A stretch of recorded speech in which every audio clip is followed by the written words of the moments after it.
Welcome to the Contractor Success Forum. Today we're discussing putting a job file together. What is in that darn thing? So the Contractor Success Forum discusses financial strategies for running a more profitable, successful construction business. Check out our show notes and go to contractorsuccessforum.com and subscribe to get notifications to make sure you don't miss anything.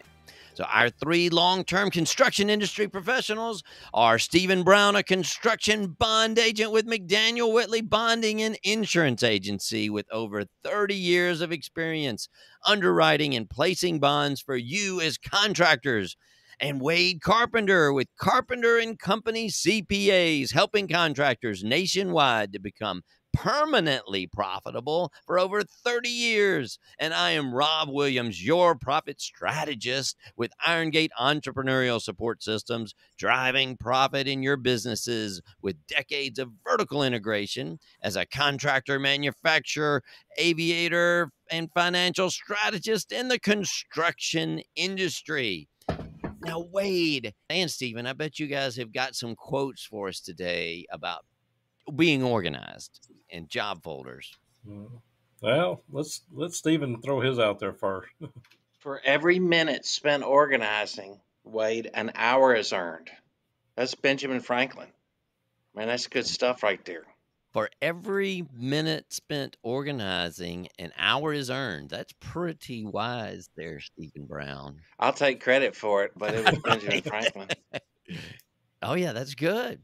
Yeah, in this job folders, you got it. Do we want to talk about that now, or do we want to go to our next I don't want to quote? hear Wade's quote. Okay, let's go, Wade. Well, President Calvin Coolidge said, the only difference between a mob and a trained army is organization. Mm-hmm. The only difference between a mob and a trained army is organization. Very good. I have to let that sink in.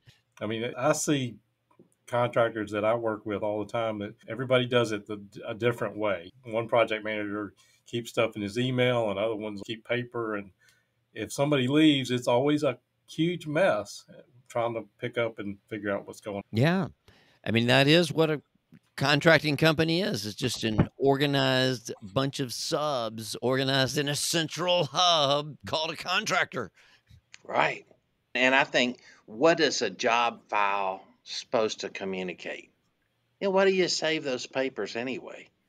From a legal standpoint, you say, well, I've got to go defend myself in a lawsuit. First thing the attorney asks for is, want a copy of the contract, want a copy of all the change orders, I want a copy of all communication. You either have it or you don't. If you don't, it's just not good. And you were talking about earlier 2 reasons, I'm over to Wade, 2 reasons why you keep these. Organizational efficiency. Like there's studies by PricewaterhouseCoopers that said a lost piece of paper costs you $122 worth of efficiency in time. So we have the operational efficiency aspect. And then the second part is protecting yourself, the CYA, just exactly what Stephen was saying. Protect yourself from penalty clauses, back charges, lawsuits, those things that if you have it documented, then you can protect yourself. Yeah. It's really true. That brings up a good point. I know I was younger than most of the people that worked for me. Some of them had decades more of experience than I did. And we got into some of these commercial jobs and the things, and they knew how to build these jobs, but they weren't much on knowing what the contract, they didn't really care what the contracts said, and they didn't have this. So I definitely went through a big roller coaster ride myself of being dependent on these guys, but they didn't understand the legal implications of having this and the reasons it was important. They, in their trades, had just not really worried about it very much. It was what it was. And if somebody didn't pay them, they didn't pay them. They moved on to the next job. And as you grow and did that, you couldn't be like that anymore. We had some extreme situations with some big jobs that we really needed to know what that paperwork said. And the superintendents better know what that says too, that we had out there. So we were forced to get better job files. We didn't call them that exactly because we were based back at our at the factory, because we were usually manufacturing the building components. So that's where our hub was, not really in the superintendent's hands like it was as a home builder. We had a box of files, and we had the whole metal box that back in those days that we didn't have internet or anything. And you'd ride around and you'd have all your job folders in this one big metal box, and you'd have pretty much everything. And so it all was in the hands of the superintendent. I've got these vines growing out of the bushes in my front yard like crazy. And I had a lecture from one of my buddies that was leaving the house, and he's like, Brian, you got to pull these vines out every week. You got to just tend to them every week, or they'll take over. And of course, I Tom Sawyered him into going, well, no, how do you pull those? You're doing a great job. You use your left hand? But, the point is, those weeds have to White be paint pulled, fence. and your contract is the weed that has to be read. You got to know what you're signing. Is it a standard contract? If you look at them enough, they're not scary. Now, if I really want to terrify you, I'll say, well, it's really fun to read contracts and insurance policies. They're great in general indemnity agreements for bonding companies. Paperwork is all I deal in. All I'm selling is a promise as an insurance agent. Paperwork is everything. And so we have what's called transactional filing, where everybody in the office can get a hold of a file and glean what they need from it. If you're in a billing department for a construction company, you got to pull out the terms of when you can bill on that contract. And then a lot of contractors say, well, all the paperwork and everything slows down with the project managers, the job superintendents. They've got to understand that that's a big part of their job as much as building the project. But nevertheless, it's an ongoing battle. Yeah, it really is. We did a lot of lean manufacturing training, in there, and we had the factory, but we also had the field. And so we were always trying to figure out how we could get more lean and more efficient. And what we found, we had the University of Alabama and Southern Miss both did. We had a lot of the PhD guys up there studying our processes.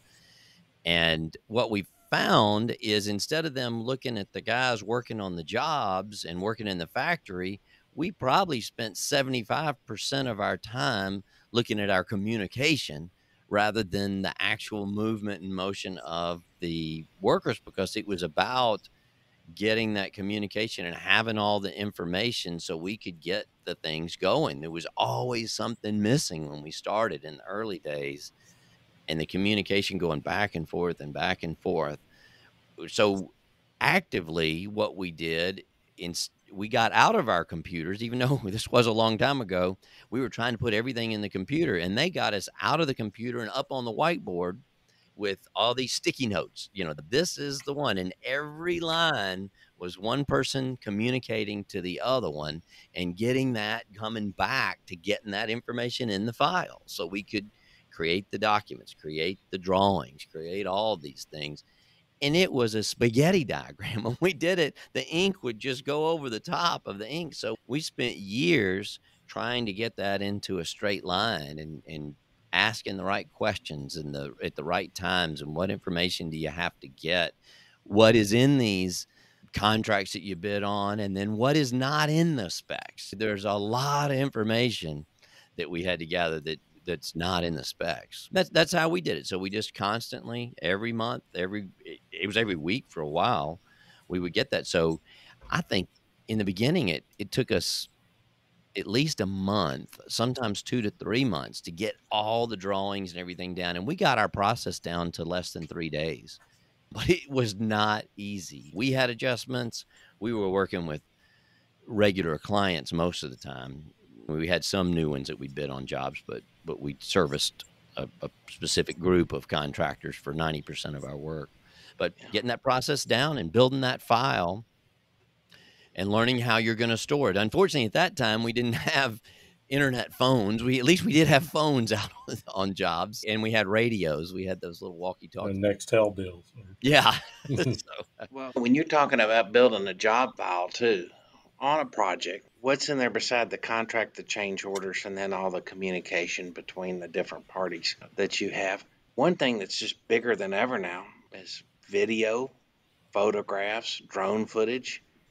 That's a huge part of building a job file.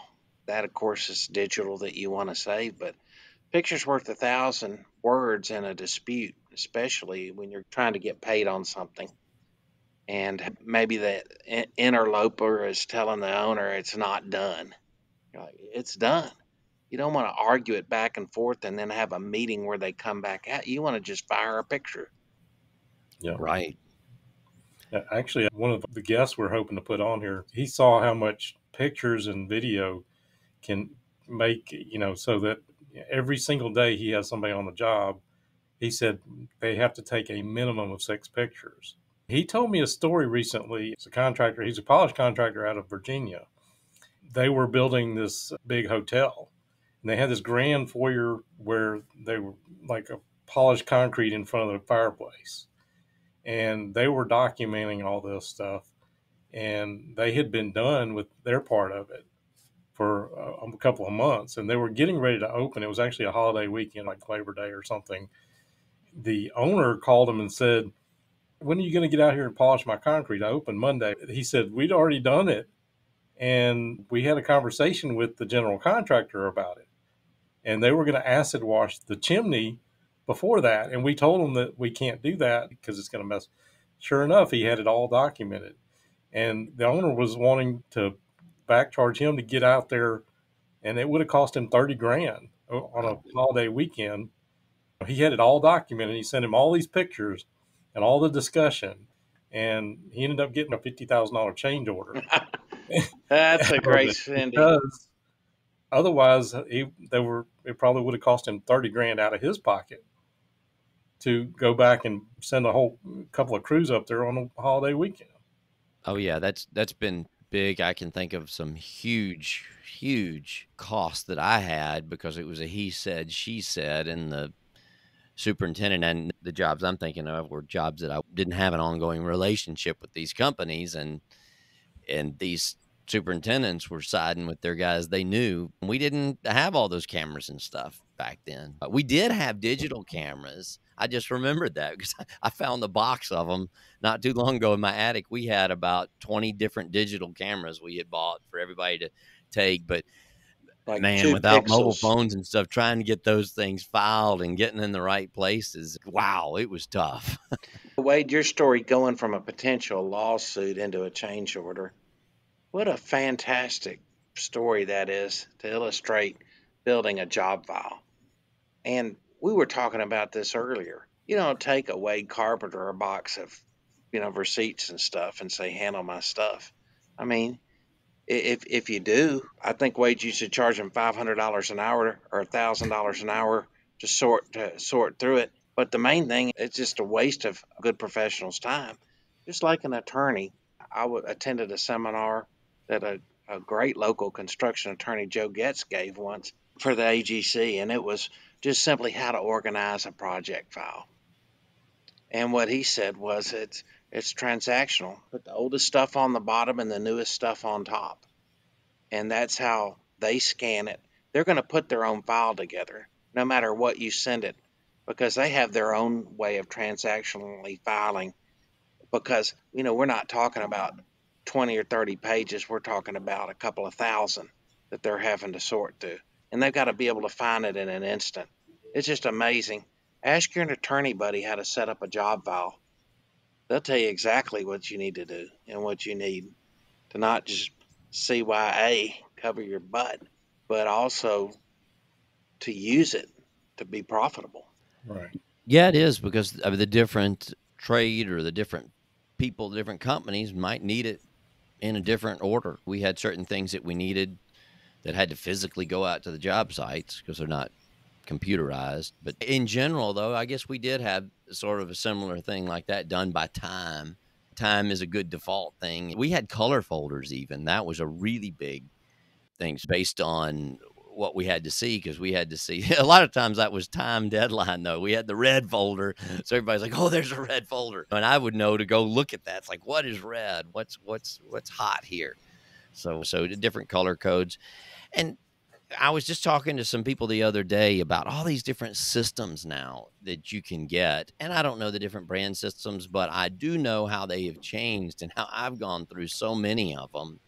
I had a guy telling me the other day, he wasn't that big, so he could do it. He's like, I'm through with those. I'm going back to my Google files and I'm just storing them on here because I want everything in one place. And for his size, that's what made sense for him. He just wasn't needing to get one of those big systems. Those big systems overwhelmed him, and he just never could finish getting the system going. Right, and you got to save that file with a very specific name for exactly what it is. If you're emailing someone a bunch of files, they can't sort through a generic file and find everything they want. You're wasting someone else's time. You're wasting your own money. Either they're an employee of yours or you're hiring them to help you. Unless you have just a family member that wants to do it out of the goodness of their heart, just take a second to name that file very specifically what's in it. And be consistent. Be consistent. Exactly. Consistent. And then what are there? I know our standardization between residential and commercial was dramatically different because, they had a whole different coding system of the way we had to do that. But knowing these is a big thing. And there are probably some great resources out there, which when we come up with these great resources, look in the show notes. So they're probably there right now. We don't have them yet, but by the time you listen to this, there'll be some great resources in the show notes. So we'll put some links in there when we figure out what those links are. Right, Stephen? Yep. You got it. Can I chime in on that a little bit? I think there's a lot of things that are out there, and we are going to be doing some that we discussed on technology and construction. The guy that I was telling you about that documented this stuff built his own system to ensure that these things get done. You can take pictures all day, but if you can't find it, that's exactly Stephen's point. I mean, I hate to say it. I'm old school too, but it's hard to get out of paper. But getting paperless can be a huge time saver and effort saver. And exactly what you're saying, you have to have an organizational structure. Talk to an attorney or talk to one of us or something like that about what should be documented into, a file, and have that file structure set up, and everybody has to use it. And even if it's online, you teach your people what should be in that job file and get it paperless, use technology as much as you can, and still save a lot of time doing that. Great advice. Great. Well, I look forward to doing this. This is definitely a follow-up episode. We'll get a guest in here and talk about that or see some of the show notes. The takeaway here is you need to get it done. You need to have it.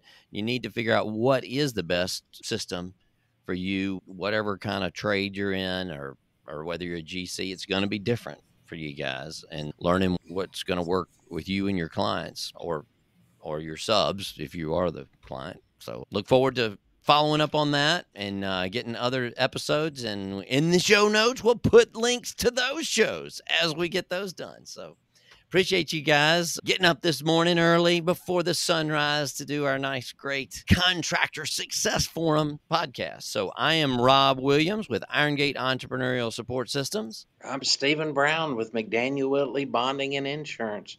Call us if you have a bonding or insurance related problem that we can help you solve. I'm Wade Carpenter with Carpenter Company CPAs, and we help contractors nationwide to become permanently profitable. And check us out at carpentercpas.com.